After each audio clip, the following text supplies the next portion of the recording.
আসসালামু আলাইকুম। রমাদান মুবারক, সবাইকে রমাদান মুবারক। তো সৌদি আরবে দেখুন মালামালের দাম কতটুকু ডিসকাউন্ট আছে রমজান মাসে। তবে বাংলাদেশে এই জিনিসটা নেই। বাংলাদেশে হলো কি মালামালের দাম রমজান মাস আসলে দ্বিগুণ করে দেয়।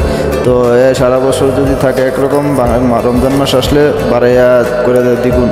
তো এই জিনিসটা সৌদি আরবে নাই এবং অন্যান্য দেশেও মোটামুটি আমি দেখি নাই। তো এরকমটা নাই। তো সৌদি আরবে অনেক কিছুর দাম কমিয়ে দেয় রমজান মাস আসলে। দেখুন কতটা ডিসকাউন্ট দিয়ে দিছে, অনেক মালামালের দাম কম। এই যে 2 কেজি পেঁয়াজের দাম 1 টাকা, 1 রিয়াল।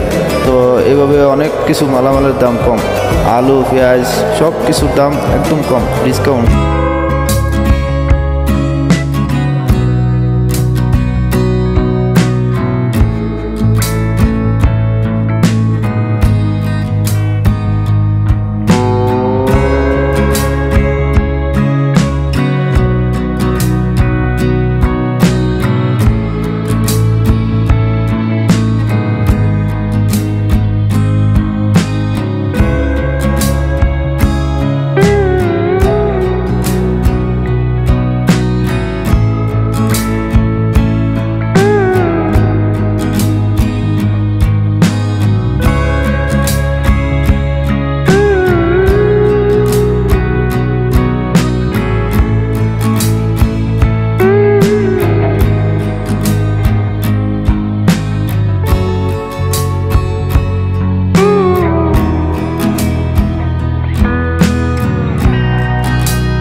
এখানে ওজন করে দেওয়া শেষ হলে আমরা এটা নিয়ে তো কাউন্টারে চলে যাবো। কাউন্টারে যাওয়ার পরে দেখা গেছে এটা হিসাব করে নিব।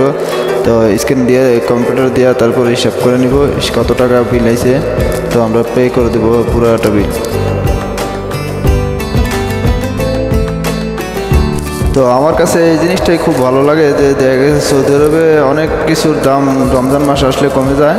তো সারা বছর যদিও একটু বেশি কম থাকে, কিন্তু সৌদি আরবে এই রমজান মাস আসলে অনেকটা ডিসকাউন্ট হয়ে যায় মালামালের।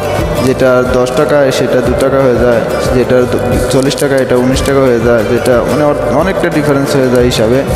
তো অনেকটা ডিসকাউন্ট করে দেয়। কিন্তু আমাদের বাংলাদেশে এই জিনিসটা ভালো না। আমাদের বাংলাদেশে হলো কি যে সারা বছরের দাম বেশিও থাকে, তারপরে রমজান মাস আসলে আরও তার চাইতে দ্বিগুণ করে দেয় মালামালের দাম। তো অনেকটা দাম বাড়িয়ে দেয় রমজান মাস আসলে। এই জিনিসটা বাংলাদেশেই বেশিরভাগ হয় অন্যান্য দেশের চাইতে। তো আমার যতটুকু সম্ভব ততটুকু মাল নিয়ে নিয়েছি, আমার যতটুকু দরকার। তো মাল অনেকগুলো নিয়েছি। এখন কাউন্টারের দিকে আসলাম, হিসাব দেবো কত টাকার বিল আসছে।